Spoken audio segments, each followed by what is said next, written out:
നമുക്ക് വേദയുടെ വിക്രത്തിന്റെ നാളത്തെ നല്ലൊരു കഥ കേട്ടാലോ.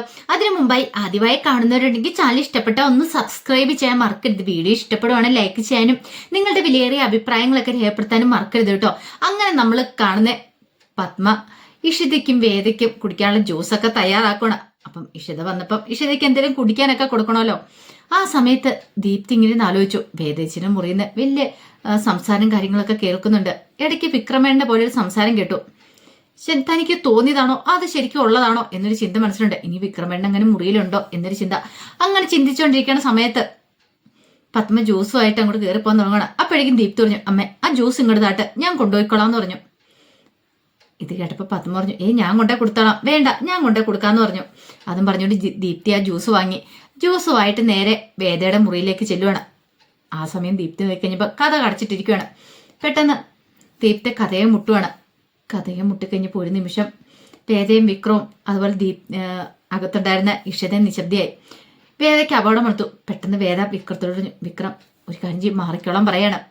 കാരണം ആരെങ്കിലും വന്നിട്ടുണ്ടെങ്കിൽ സേഫ്റ്റി നോക്കണമല്ലോ. അപ്പൊ അതിനുവേണ്ടി പുറത്ത് സ്റ്റോർ റൂം ഉണ്ട്. ആരെങ്കിലും വന്നാൽ അവിടുത്തെ ആ മുറിയുടെ കഥ തുറന്നിട്ട് സ്റ്റോർ റൂമിലേക്ക് പോയിക്കൊള്ളാനാ പറഞ്ഞിരിക്കുന്നത്. പിന്നീട് വേദ കഥ തുറന്നപ്പോൾ ദീപ്തി ജ്യൂസുമായിട്ട് നിൽക്കുന്നു. ഈ സമയം ദീപ്തി പറഞ്ഞു, വേദയ്ക്ക് ജ്യൂസ് എന്ന് പറഞ്ഞു. പക്ഷേ എങ്കിൽ അകത്തേക്ക് വേദയെ കയറ്റിവിടാനായിട്ട് അകത്തേക്ക് ദീപ്തിയെ കയറ്റിവിടാനായിട്ട് വേദ ഒരുക്കുമായിരുന്നില്ല.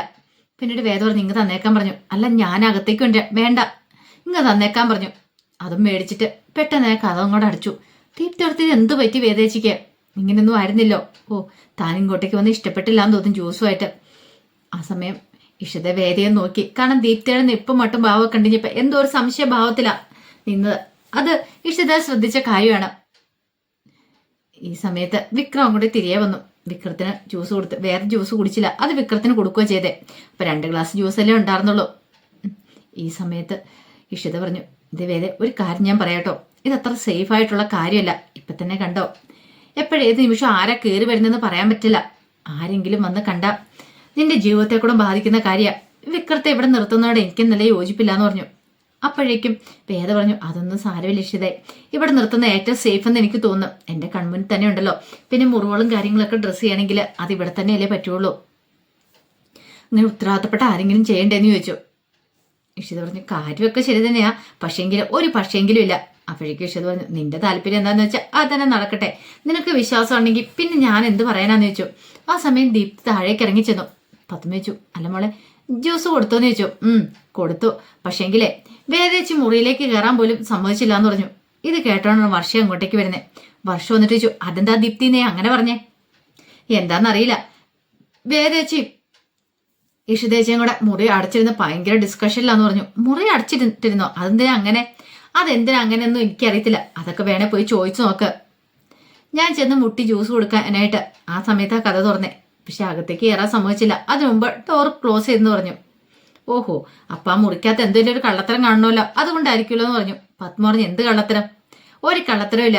ഇഷ്ടത്തെ അവളും കൂടെ കുറെ കാലത്തിന് ശേഷം കണ്ടുമുട്ടുന്നല്ലേ, അവർക്ക് കുറെ കാര്യങ്ങളൊക്കെ സംസാരിക്കാൻ കാണും, അത്രേ ഉള്ളെന്ന് പറഞ്ഞു. അപ്പോഴേക്കും വർഷം പറഞ്ഞു, എന്നാലും അത് ശരിയല്ലല്ലോ, ഞാനൊന്ന് പോയി നോക്കട്ടെ, എനിക്കൊന്ന് കാണണം എന്നും പറഞ്ഞിട്ട് വർഷം എന്ത് ചെയ്തു, നേരെ വേദയുടെ മുറി ലക്ഷ്യമാക്കി നീങ്ങുവാണ്. ഇതേ സമയത്ത് കമല നല്ല ടെൻഷനിലാണ്. കമല മാഷിനോട് പറഞ്ഞു, മാഷേ ഇനി നമ്മുടെ മോനെ എങ്ങാനും ആ വാസവന്റെ ആളെങ്ങനെ പിടികൂടുകയോ ചെയ്യുവോ? ആ SI സാബുവിനെ തല്ലിച്ചതച്ച് അവനാന്ന് എനിക്ക് തോന്നില്ല മാഷേ.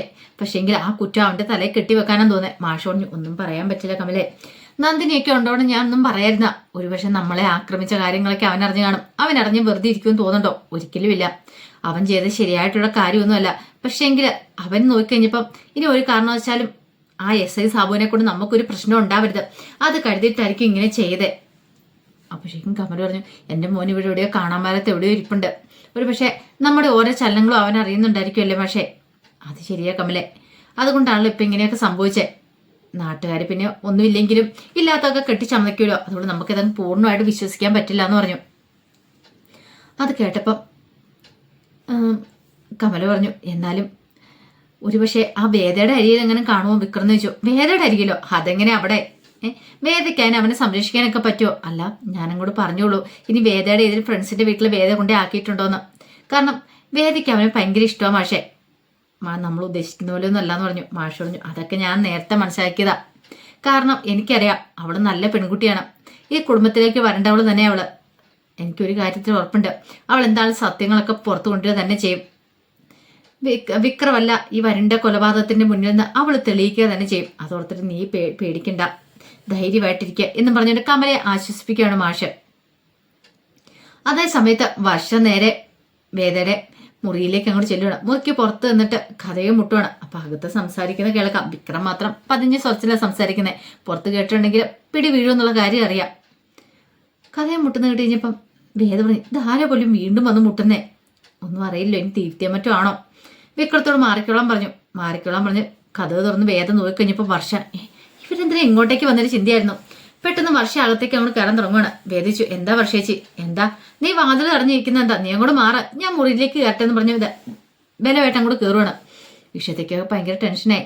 വർഷ ചോദിച്ചു, എന്താ വേദ, നിങ്ങൾ എന്താ കഥ കടിച്ചിരുന്ന് സംസാരിക്കണമെന്ന് ചോദിച്ചു. അത് കേട്ടപ്പോൾ വേദ പറഞ്ഞു, അതെ ഞങ്ങൾ വലിയൊരു ഡിസ്കഷനിലായിരുന്നു പറയണം, അത് മനസ്സിലായി. അതിപ്പോൾ കഥ കടിച്ചിരിക്കേണ്ട കാര്യമൊന്നും ഇല്ലല്ലോ, പുറത്ത് ഞങ്ങളെല്ലാവരും ഇല്ലേന്നൊക്കെ ചോദിച്ചു. ആയിക്കോട്ടെ, പക്ഷെ ഇതേ ഞങ്ങൾക്ക് പ്രൈവസി ആയിട്ട് സംസാരിക്കേണ്ട കാര്യങ്ങളാണ്, അതുകൊണ്ടാണ് ഞാൻ കഥ കടച്ചതെന്നൊക്കെ പറയണം. അത് അത്രയ്ക്ക് അങ്ങോട്ട് വിശ്വസിക്കാൻ പറ്റുന്നുണ്ടായിരുന്നില്ല അവൾക്ക്, വർഷയ്ക്ക്. പിന്നീട് വർഷ ചോദിച്ചത്, എന്താ ഈ മുറി കയറി പോയിട്ട് മരുന്നിൻ്റെ ഒക്കെ സ്മെല്ല് വരുന്നതെന്ന് ചോദിച്ചു. അപ്പോഴേക്കും വേദ പറഞ്ഞു, അതെ ഇഷിതയല്ലേ വന്നേ, ഇഷിതയോട് ഞാൻ കുറച്ച് മെഡിസിൻ്റെ കാര്യങ്ങളും ഈ വേദനയുടെ മരുന്നിൻ്റെ കാര്യങ്ങളൊക്കെ പറഞ്ഞിട്ടുണ്ടായിരുന്നു, അതൊക്കെ ഇഷിത എനിക്ക് കൊണ്ട് തന്നാന്ന് പറഞ്ഞു. അവിടെ സാമ്പിൾ പാക്കറ്റ് കിട്ടൊരു ഹോസ്പിറ്റലിൽ, അപ്പോൾ അത് കൂടെ എടുത്തോണ്ട് തന്നാന്ന് പറഞ്ഞു. ഓ അങ്ങനെയാണല്ലേ. പക്ഷെ മൊത്തത്തിലൊന്ന് നോക്കി ഒരു അസ്വാഭാവികതയും കാണാനില്ല. അതിനടുത്ത് ഇവിടെ വേറെ ആരും ഇല്ലെന്ന, ആരെങ്കിലും ഉണ്ടോ, എന്തെങ്കിലും പ്രശ്നമുണ്ടോ എന്ന് അറിയണമല്ലോ. പക്ഷെ പിന്നെ ഇത്തിരി സമയം കൂടെ നിന്നിട്ടാണ് അങ്ങോട്ട് പോകുന്നത്. പോയി കഴിഞ്ഞപ്പോഴത്തേനും ഓടിപ്പോയി വേദ കഥ കുറ്റിയിടുവാണ്. കഥ കുറ്റിയിട്ട് വന്നു കഴിഞ്ഞപ്പോഴത്തേനും ഇഷിത പറഞ്ഞു, ഇതേ വേദേ, ഇത് നീ അപകടം ക്ഷണിച്ചു വരുത്തുക, ഇപ്പം തന്നെ കണ്ടില്ലേ, അവർ വന്നിട്ട് പോയത് കണ്ടോ, ഒരു പക്ഷേ ദീപ്തി എന്ന് പറഞ്ഞിട്ടുണ്ടായിരിക്കും എന്ന് പറഞ്ഞു. അത് ശരിയാ, അല്ലെങ്കിൽ വർഷേച്ചൊന്നും ഇങ്ങനെ മുറിയിലേക്ക് കയറി വരുന്നല്ല, എന്തോ കാര്യമായിട്ട് സംഭവിച്ചിട്ടുണ്ടെന്ന് പറഞ്ഞു. അവർക്ക് സംശയമുണ്ട് തീർന്നു. പിന്നീട് വിക്രം അങ്ങോട്ടേക്ക് വരിക. ആ സമയത്ത് ഇഷിത പറഞ്ഞു, ഇനി ഞാൻ നിൽക്കുന്നില്ല, ഞാൻ പോയേക്കുവെന്ന് പറഞ്ഞു. അങ്ങനെ ഇത്തിരി സമയം കൂടെ സംസാരിച്ചിരുന്നിട്ട് ഇഷിത അങ്ങോട്ടേക്ക് പോകുന്നത്. ആ സമയത്ത് വേദ വിക്രത്തോട് വിക്രത്തിന് വിശക്കാൻ തുടങ്ങിയെന്ന് ചോദിച്ചു. അത് അങ്ങനെ ചോദിച്ചിട്ടുണ്ടെങ്കിൽ പിന്നെ വിശക്കുന്നൊക്കെ ഉണ്ട്, അന്നൊരു കാര്യം ചെയ്യാം, ഞാൻ എന്തേലും ആഹാരം എടുത്തിട്ട് പറ്റുമോ നോക്കട്ടെ എന്ന് പറഞ്ഞു. ആഹാരം എടുക്കാനേ വേണ്ട, എനിക്ക് പേടിയാ, ഇനിയിപ്പം നീ ചെന്ന് കഴിഞ്ഞിട്ടുണ്ടെങ്കിൽ ഇങ്ങോട്ടേക്ക് ആരും കയറുമെന്ന പ്രശ്നമാവെന്ന് പറഞ്ഞു. ദേ വിക്രം, അങ്ങനെ ആരും വന്നിട്ടുണ്ടെങ്കിൽ വിക്രം പേടിക്കൊന്നും വേണ്ട, ധൈര്യമായിട്ടിരിക്കുക, ഞാനല്ലേ പറയുന്നത്, ഞാൻ കൂടെ ഇല്ലെന്ന് ചോദിച്ചു. ഞാൻ പോയി ചോറെടുത്തുണ്ടെന്ന് പറഞ്ഞിട്ട് ഇറങ്ങിപ്പോയി. അങ്ങനെ വീട്ടിലെല്ലാവരും മുറികളിലാന്ന് ഉറപ്പ് വരുത്തിയതിന് ശേഷം വേദ അടുക്കളയിൽ നിന്ന് കുറച്ച് ചോറും കറികളൊക്കെ എടുക്കണം. ആർക്കും ഒരു സംശയം തോന്നാത്ത രീതിയിൽ വേദ മുറിയിലേക്ക് അതുമായിട്ട് വന്നു. കഥ കടച്ചിട്ട് വിക്രത്തോട് പറഞ്ഞു, വിക്രം ഇത് കഴിക്കാൻ പറഞ്ഞു. പക്ഷേ വിക്രത്തിന്റെ വലത് കൈ മുറിവുണ്ടല്ലോ, ആ കൈ വെച്ച് കഴിക്കാൻ പറ്റില്ലല്ലോ. വിക്രത്തിന്റെ ഇരിപ്പ് കണ്ടിച്ചപ്പോൾ വേദ പറഞ്ഞു, എന്താ വിക്രം, എന്ത് പറ്റിയെന്ന് ചോദിച്ചു. ഒന്നുമില്ല എന്ന് പറയാണ്. അത് കേട്ടപ്പോൾ വേദ പറഞ്ഞു, കഞ്ഞി കോരി കുടിക്കുന്ന പോലെ ഇത് കോരി കുടിക്കാൻ ഇത്തിരി ബുദ്ധിമുട്ടുണ്ട്, അതുകൊണ്ടൊരു കാര്യം ചെയ്യാം, ഞാൻ വാരിത്തരാന്ന് പറഞ്ഞു. അത് കേട്ടപ്പോൾ വിക്രം പറഞ്ഞു, വേണ്ട അതിന്റെ ആവശ്യമൊന്നും ഇല്ലാന്ന് പറഞ്ഞു. വിക്രു വെറുതെ ദേഷ്യം പിടിക്കേണ്ട കാര്യമില്ല, ഞാൻ വാഴ്ത്തുന്ന എന്താ കഴിക്കാൻ പറ്റില്ലെന്ന് ചോദിച്ചു. അല്ല അത് പിന്നെ എനിക്ക് ബുദ്ധിമുട്ടാവുന്ന കരുതിയിട്ടായിരിക്കില്ലേ, എനിക്കൊരു ബുദ്ധിമുട്ടും ഇല്ല എന്നും പറഞ്ഞിട്ട് വേദ ഒന്ന് കൈയ്യിന്ന് കഴിയിട്ട് വന്നിട്ട് വിക്രത്തിന് ചോറ് വാരി കൊടുക്കുകയാണ്. അങ്ങനെ വിക്രം കഴിക്കുന്നുണ്ടെങ്കിൽ വേദയ്ക്കും ഭയങ്കര സന്തോഷമായി. ഇതിനു മുമ്പില്ലാത്തൊരു സ്നേഹവും അതുപോലെ സന്തോഷം കാര്യങ്ങളൊക്കെ വേദയ്ക്ക് തോന്നുന്നുണ്ടായിരുന്നു. ഇത്രയും നാൾ അങ്ങനെയൊന്നും ആയിരുന്നില്ല. വിക്രത്തോടെ എപ്പോഴും മനസ്സിന്റെ ഉള്ളിനുള്ളിൽ എവിടെ ഒരു ദേഷ്യവും കാര്യങ്ങളും ഉണ്ടായിരുന്നു. പക്ഷെ ഇപ്പോഴതൊക്കെ അങ്ങോട്ട് മാഞ്ഞു പോവാണ്.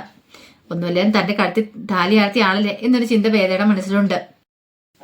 ഇതേ സമയത്ത് വാസുവിന്റെ ആൾക്കാർ വിക്രത്തെ അന്വേഷിച്ച് നടക്കുകയാണ്. SI സാബുവിനെ തല്ലിച്ചതച്ചത് വിക്രമാന്നുള്ള കാര്യത്തിൽ ഒരു സംശയമില്ലായിരുന്നു വാസുവിന്. അങ്ങനെയാണെങ്കിൽ അവൻ ഇവിടെ എവിടെയോ ഉണ്ട്, കണ്ണു വെട്ടി നടക്കുക, അവനെ പിടികൂടണം, അവനെ പിടികൂടി തീർക്കണം എന്നൊരു ചിന്ത മാത്രമേ വാസുവിന്റെ മനസ്സിലുണ്ടായിരുന്നുള്ളൂ. ഈ സമയത്ത് വാസുവിന്റെ ഗുണ്ടകൾ അവനെ അവിടെ എല്ലാം അന്വേഷിക്കുന്നുണ്ട്. പക്ഷേങ്കിൽ അവർക്കൊരു വിവരം കിട്ടിയില്ല. വാസുവൻ അറിയില്ല ഇവൻ എവിടെ പോയി ഒളിച്ചിരുന്ന്. കാരണം SI സാബുവിനെ തീർക്കാനായിട്ട് ഇങ്ങോട്ടേക്ക് വരണമെങ്കിൽ അവൻ ഈ ഭാഗത്ത് എവിടെയോ ഉണ്ടെന്നുള്ള കാര്യം മനസ്സിലായി. പക്ഷെ എവിടെയാ എന്താ എങ്ങനെയാ അവന്റെ മൊബൈലും കാര്യങ്ങളൊന്നും അവൻ യൂസ് ചെയ്യുന്നുണ്ടായിരുന്നില്ലല്ലോ. അതുകൊണ്ട് യാതൊരു അറിവും കാര്യങ്ങളും ഉണ്ടായിരുന്നില്ല. പിന്നീട് വാസുവിന്റെ ഒരു കാര്യം തീരുമാനിച്ചു. എത്രയും പെട്ടെന്ന് അവനെ കണ്ടെത്താനുള്ള ഏറ്റവും നല്ല മാർഗം അവന്റെ വീട്ടുകാരാണ്. അവന്റെ വീട്ടുകാർക്ക് നൊന്നിട്ടുണ്ടെങ്കിൽ അവൻ ഉറപ്പായിട്ടും വരും.